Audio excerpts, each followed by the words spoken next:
मित्रों नमस्कार। Life lesson with बसंत गुरुजी में आपका स्वागत है।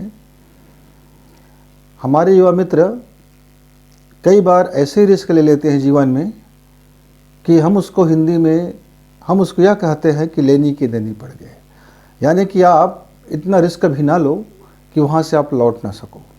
रिस्क लेने का बिना रिस्क लिए कोई विकास नहीं होता। बिना रिस्क लिए हम बिना जोखिम का हम कोई धंधा नहीं खोल सकते। बिना जोखिम का कोई व्यवसाय नहीं कर सकते। बिना जोखिम लिए हम कोई सरकारी जॉब में भी नहीं जा सकते।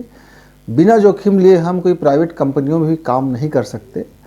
यानी कि यदि आपको विकास में आर्थिक विकास करना है, राजनीतिक विकास करना है, तो आपको जोखिम लेना पड़ेगा।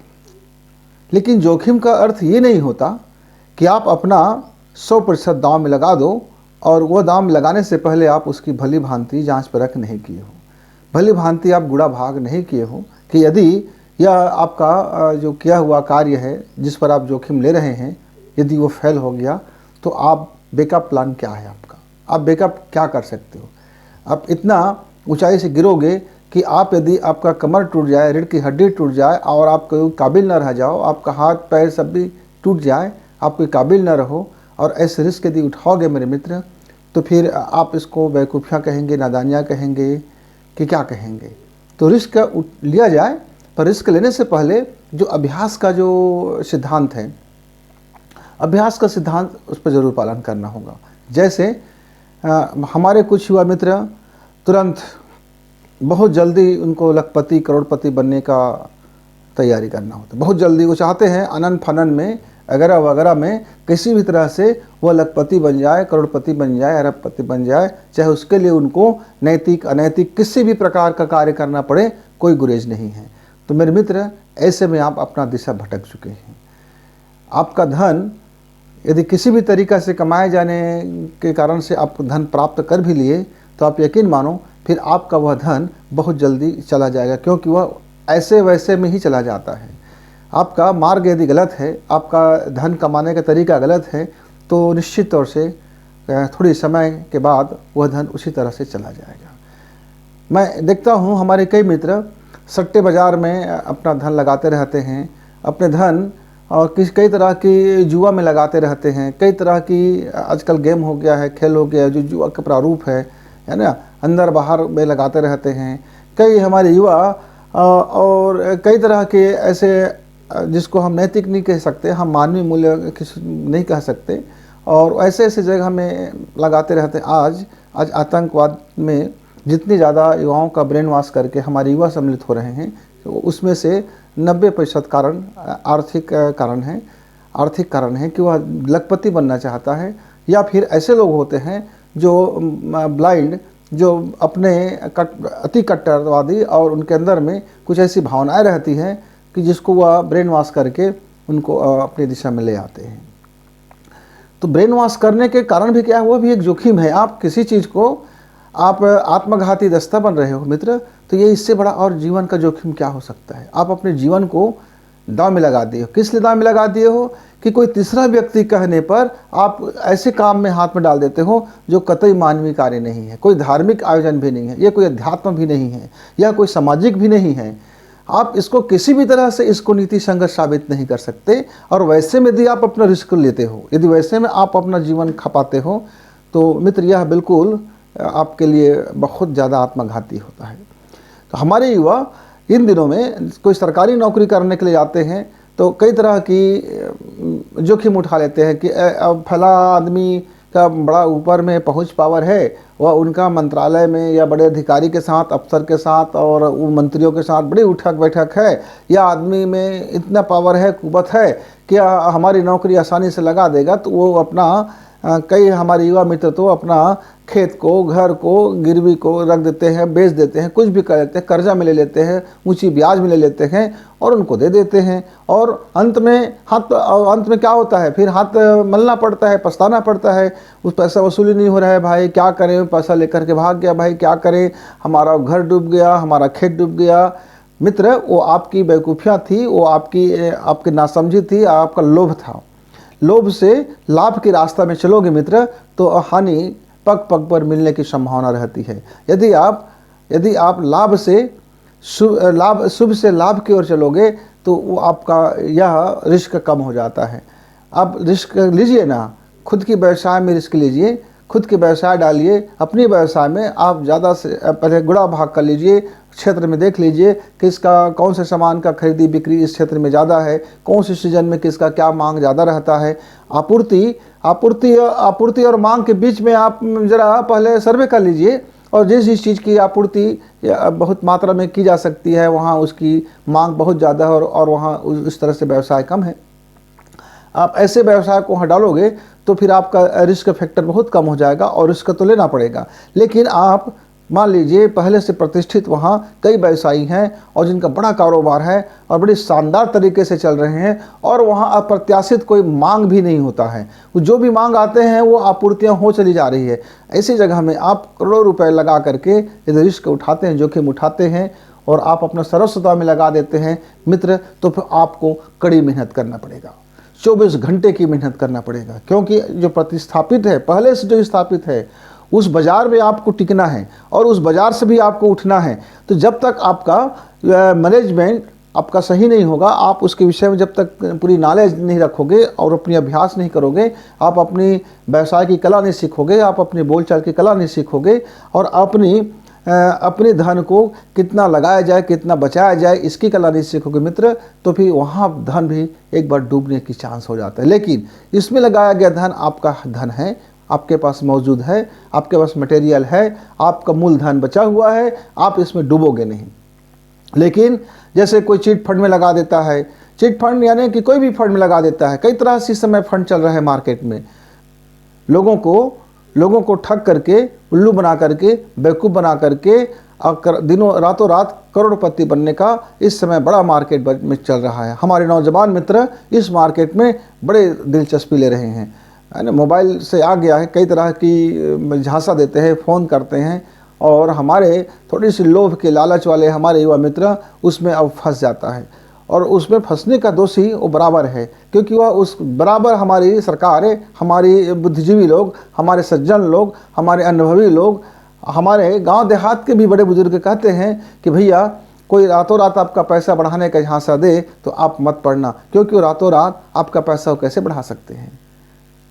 ज़रा लॉजिक समझ लीजिए, जब गवर्नमेंट जिसके पास इतनी बड़ी एरिया, इतनी बड़ी इनके पास नेटवर्क है, यदि वह आपका धन नहीं बढ़ा सकता रातों रात, तो ऐसी कौन सी जादू की छड़ी आ गया अगले कोई भी व्यक्ति के ऊपर कि आप भरोसा कर लेते हैं।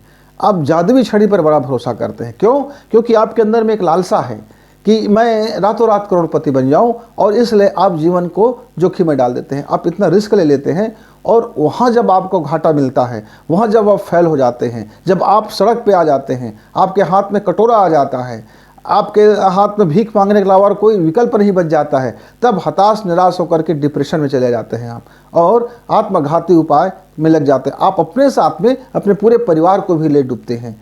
तो मित्र, आप बेरोजगार हैं तो भी आप परेशान ना हो, आप अपने लिए प्रशिक्षण लीजिए, अपना प्रतिभा देखिए, आप अपनी कौशल भी बढ़ाइए, और आप अपना मूल जो आपके पास घर में धन है उससे आप उतना ही कर्ज लीजिए जितना में आप आसानी से उसको छूट सकते हैं।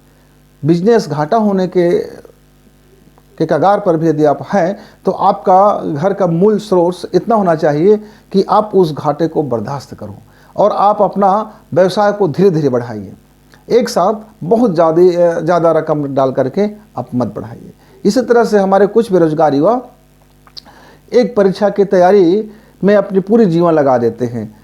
20 साल से हैं तब से तैयारी कर रहे हैं, सबसे तैयारी कर रहे हैं, आज 35 साल हो गए और सिर्फ तैयारी कर रहे हैं। क्या तैयारी कर रहे हैं?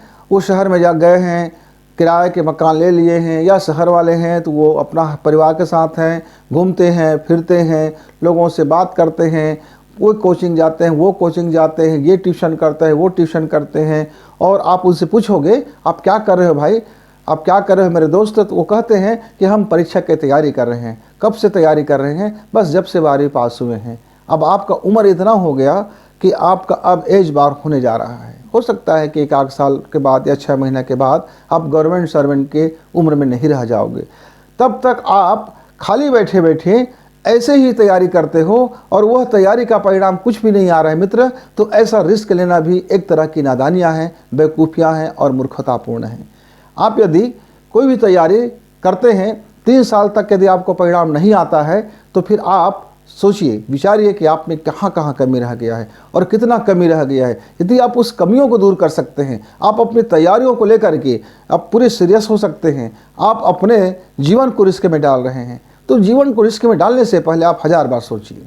हमारे कई युवा मित्र अपने सामाजिक रीति रिवाज को छोड़ करके कुछ भी उपद्रव करते हैं और लव मैरिज के नाम पर कुछ भी करते रहते हैं और फिर दुर्घटना को अंजाम दे देते हैं। फिर उनके बीच में अनबन हो जाता है और वो अपना पूरा जीवन रिस्क में डाल देता है। इतना रिस्क डाल देता है कि वह धोबी का कुत्ता न घर का रहता है न घाट का रहता है। मेरे मित्र, आपका मौलिक अधिकार है कि आप अपने जीवन के बारे में फैसला लें, लेकिन आपको यह अधिकार नहीं है कि आप अपने परिवार को रिस्क में डाल दें, आप अपने कल को रिस्क में डाल दें, आप अपना पूरा कुनबा को तबाह कर दें। इसका अधिकार आपको कोई नहीं देता है। हाँ, आप अपने जीवन के मालिक हो, आप अपने विचार के मालिक हो, आप अपना निर्णय खुद कर सकते हो, लेकिन ये तभी संभव है जब आप अपने परिवार से अलग रहते हो। आपका कोई भी कृत्य, कोई भी कर्म और कोई भी हानि लाभ आपके परिवार को प्रभावित ना करता हो, उस समय आप स्वतंत्र हो अपने बारे में रिस्क लेने के लिए। आप 100% तब आप अपना रिस्क उठा सकते हैं। मेरे मित्र, पहले इस पर विचार कीजिए। कोई जब अधिकार की आप बात करते हैं, मौलिक अधिकार की बात करते हैं, संवैधानिक अधिकार की बात करते हैं, तो अच्छी बात है, जानकारी रखिए, बात कीजिए और आप एक बेस्ट युवा बनिए। तो इतना आप यदि होशियार हो, इतना आप जानकार हो, तो आपका आप मानवता को ध्यान नहीं देंगे तो कल आपके पीछे भी कोई मानवता को ध्यान नहीं देगा। आप किसी की दया को ठुकराओगे, आप किसी की करुणा को लात मारोगे, आप किसी की ममता को आंख दिखाओगे, आप पिता के प्रेम को आप लतियाओगे, धकियाओगे, तो मित्र कल तुम्हारा इस समाज भी तुमको वही दुर्गति करेगा। तब आप उस दुर्गति को भी आप स्वीकार कीजिए। आपका अधिकार है उस दुर्गति को स्वीकार कर लेना, क्योंकि आपने इतना रिस्क लिया है कि आपका परिवार दुर्गति में चला गया है। तो आपका अधिकार था वह भी, और आपको जब वो लौट के मिलेगा, इस समाज के द्वारा मिलेगा, कल मिलेगा, तो भी आप उसको लेने के लिए तैयार रहिए। ऐसे आप रिस्क लेते समय जरा सावधानी कीजिए कि आपका रिस्क कहीं आपके सामाजिक जीवन को नष्ट तो नहीं कर रहा है, आपका रिस्क कहीं आपके आध्यात्मिक जीवन को नष्ट तो नहीं कर रहा है, आपका रिस्क कहीं आपके आर्थिक जीवन को नष्ट तो नहीं कर रहा है, कहीं आपका रिस्क आपके पूरी समुदाय को नष्ट तो नहीं कर रहा है। भली भांति विचार कर लीजिए, गुणा भाग कर लीजिए, लाभ हानि को देख लीजिए और एक कुशल हमारे युवा उसी क्षेत्र में रिस्क लेता है जिस क्षेत्र में लाभ की संभावना 99% होता है, 90% होता है, और जहां लाभ और हानि 50% हो जाता है, वहां हमारे युवा जो समझदार युवा होते हैं वे अपना हाथ खींच लेते हैं, बोलते हैं 50% में हम रिस्क नहीं ले सकते। यदि लाभ की कुल मिला करके जो लाभ के हिस्सा है, यदि वह 80% से ऊपर जाता है, तब हमारे युवा उस पर अपना दांव खेलता है। मेरे मित्र, आप दांव खेलिए, लेकिन गुणा भाग कर लीजिए, अपनी वास्तविकता से परिचित हो जाइए। ख्याली पुलाव में आप मत रहिए। आपका खाली पुलाव, आप केवल अपने मालिक हो सकते हैं, अपने विचार के मालिक हो सकते हैं, अपनी सांसें के मालिक हो सकते हैं, लेकिन आप दूसरे का मालिक नहीं हो सकते। कल आप बाजार का मालिक नहीं हो सकते। कल का मार्केट क्या बूम करेगा या क्या लो होगा, आप उसके मालिक नहीं हो सकते। कल का मार्केट में किस वस्तु की आपूर्ति होगा, उसकी आप मालिक नहीं हो सकते। प्रतियोगी परीक्षा में आपसे ऊपर कितने टॉप आएंगे, उसका आप मालिक नहीं हो सकते। आप सिर्फ अपनी तैयारियां और अपनी रिस्क को आपको स्वयं लेना होता है। तो मेरे मित्र, हमारे बहुत से युवा मित्र इस समय इसीलिए डिप्रेशन में हैं, या बर्बाद है, नशा के आगोश में हैं, या यहाँ वहाँ भटक रहे हैं, दर ठोकरें खा रहे हैं, न जाने कहाँ कहाँ जा रहे हैं, और गलत हाथों में पहुँच करके उनका ब्रेन वॉश होते चला जा रहा है, और वह एक गलत दिशा में पकड़ करके अपने परिवार को, अपने जीवन को वह नष्ट करने की उतारू हो रहा है। तो मेरे युवा मित्र, आप समझिए, रिस्क लीजिए, लेकिन आपका ईश्वर, आपका मालिक, आपका गॉड कल आपसे को पूछेगा कि मैंने आपको यह मनुष्य शरीर दिया था, आपने इसका क्या उपयोग किया। आपने अपने आत्मिक उत्थान के लिए आपने क्या किया, आप अपनी मानवता के उत्थान के लिए क्या किया, आप इस धरती के उत्थान के लिए आपने क्या किया, आप अपनी जिस समाज में रहते हो उस समाज के उत्थान के लिए क्या किया, आप जहाँ का अन्न खाते हो क्या आप उस अन्न के विषय में आपने ध्यान दिया, आप जहाँ के वस्त्र पहनते हो वहाँ के वस्त्र के बारे में आपने ध्यान दिया, आप जिस छत में रहते हो उस छाया के बारे में आपने कोई विचार किया, आप जिसके मेहनत की कमाई से आपने पढ़ाई किया उस पढ़ाई की कीमत के बारे में आपने कुछ ख्याल किया, आपने जिसके ममता से, जिसके दुलार से, जिसके लाड़ प्यार से आपका युवावस्था तक आते आते आपके परवरिश किया, क्या आपने उस परवरिश के विषय में कुछ विचार विमर्श किया? विचार कर लीजिए, मंथन कर लीजिए। आप अपना 100% रिस्क में डालने से पहले मेरे युवा मित्र आप विचार कीजिए और विचार कीजिए। आप तो रिस्क इतना ही लें जितना में आप आसानी से अपने घाटा में उबर सकते हैं। आप एक साथ अरबपति बनने की स्वप्न देखिए, लेकिन आप अपने को झोंकिए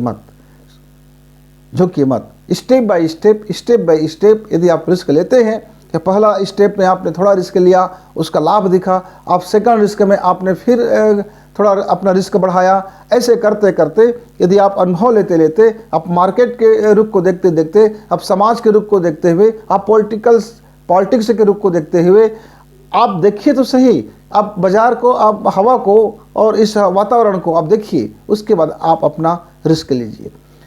मेरे युवा मित्र सिर्फ केवल पैसे का रिस्क लेता तो शायद मैं यह वीडियो नहीं बनाता, पर हमारे युवा वर्ग तो अपने जीवन का रिस्क ले लेते हैं, समाज का रिस्क ले लेते हैं, अपने धर्म का रिस्क ले लेते हैं, अपने अध्यात्म का रिस्क उठा लेते हैं और ये ऐसे वाहियात चीज़ में रिस्क उठाते हैं जहाँ से 99% वहाँ उसको टूटना ही है। वो 99% गलत दिशा में अपना रिस्क उठा लेते हैं।